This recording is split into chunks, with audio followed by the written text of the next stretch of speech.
Hello everybody, it's Miss Moore here today with your phonics lesson, and today's date is Thursday the 4th of March.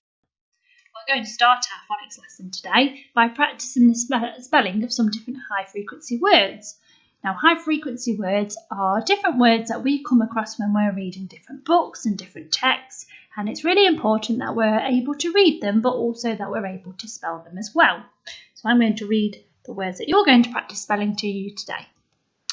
Came, these, about, went, some, down, just, and them. So you're going to practice spelling those, and then when you've done that, you might want to challenge yourself to see if you can choose two of the different words in that list and write them in a silly sentence. And when you've had a go at doing that, you can move on to the main part of our lesson for today. So today we are going to continue to learn about suffixes again. So we've been learning about suffixes on Monday and Tuesday, and we're going to carry on today. So let's remind ourselves that a suffix is a group of letters that are added onto the end of a root word. Remember, a suffix is different to a prefix because a prefix goes at the beginning of a root word, whereas a suffix goes at the end of a root word. So the suffix we are learning about today is full, F-U-L.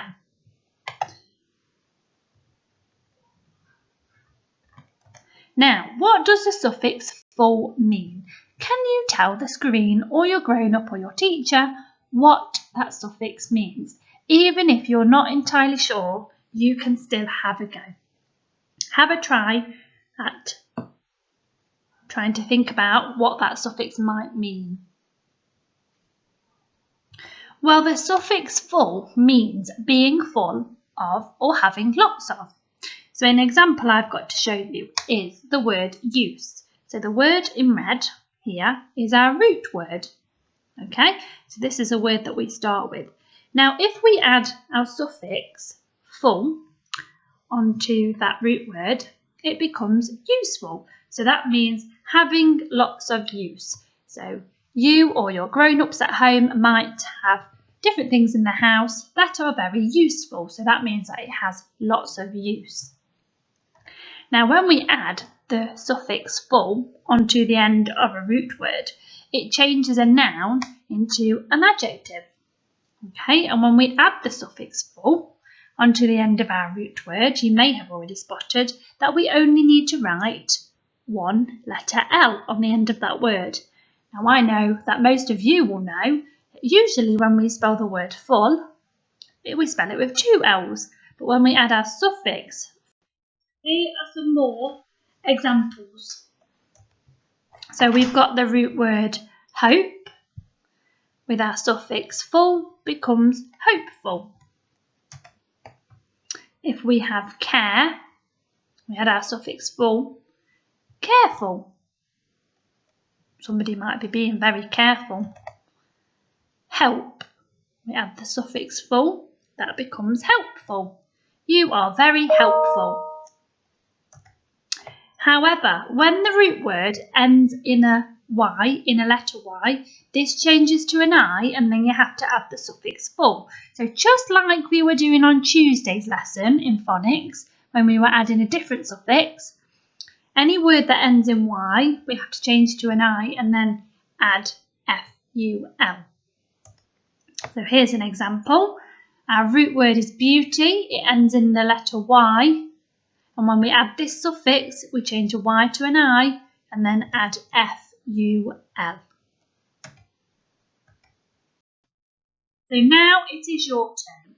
So remember that when we add the suffix full, it only has one letter L on the end. So you're going to practice adding the suffix full onto the end of these words.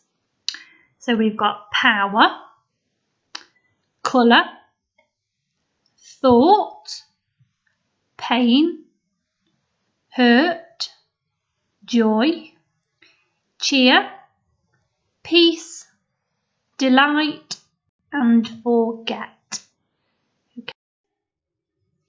And when you've done that, you can have a go at the challenge. So today's challenge in phonics is, can you match the words to their meanings. So on the left hand side we've got all of these different words and they've all got the suffix full on the end. And on the right hand side over here we've got lots of different meanings. So the challenge is asking, can you match these to them?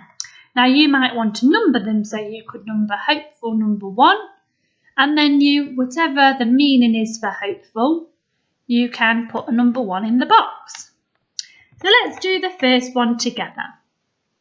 If somebody is hopeful, does that mean something with a lot of colour?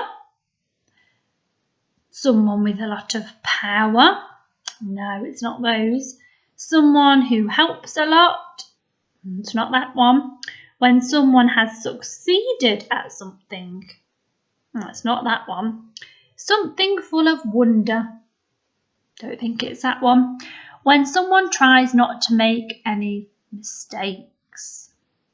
It doesn't sound like that one. So is it somebody full of hope? Yes, that's right. So I would match that meaning to that word. Okay. Now I'm going to give you a top tip from Miss Moore. In some of these meanings, there are some words that might help you to match to the correct words over here. So in the meanings over here, so for example, in the one that we did, it's got the word hope. Okay, so that made it a little bit easier to try and find the right one. But you also need to check that the meaning matches the correct word. So you've got to make sure that it makes sense. Okay, so have lots of fun and try your best, and remember to send any work that you complete to your class teachers for us to see how you have been getting on. Enjoy and bye for now.